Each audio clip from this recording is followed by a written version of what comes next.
Okay, dalam bahasa Inggeris, Bernoulli's Principle.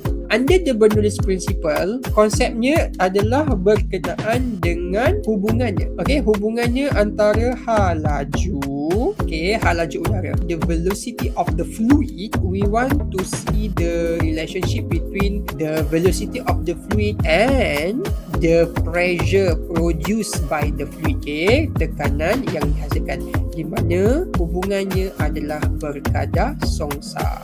Now, let's try to understand this. Usually, I just show you guys the example of kertas lah. Okay, right now, as you can see, this piece of paper is, nampak dia jatuhkan.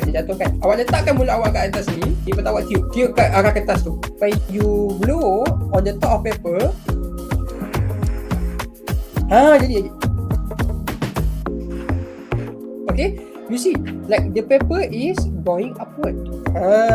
This is the concept of Bernoulli. So now let's discuss about it. So now I'm giving the movement of air. Okay, saya memberikan pergerakan udara di atas. What happened when I blow the air at the top? You can see that this will deliver a situation where we will have a higher velocity.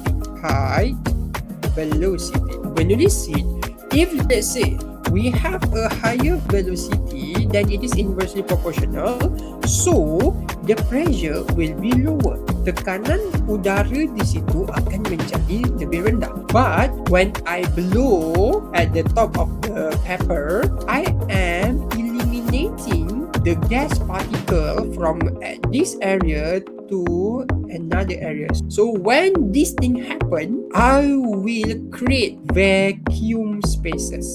Sebabkan kita dah tolak udara ke tepi, I will have the low pressure. But we understand that this is going to be a low velocity. Okay, so dekat sini, at the bottom part of the paper, you are going to have the high pressure. So this high pressure want to move toward the lower pressure, but the thing is there's a paper between them. So sebab itu, okay, after you can see that the paper is flow upward.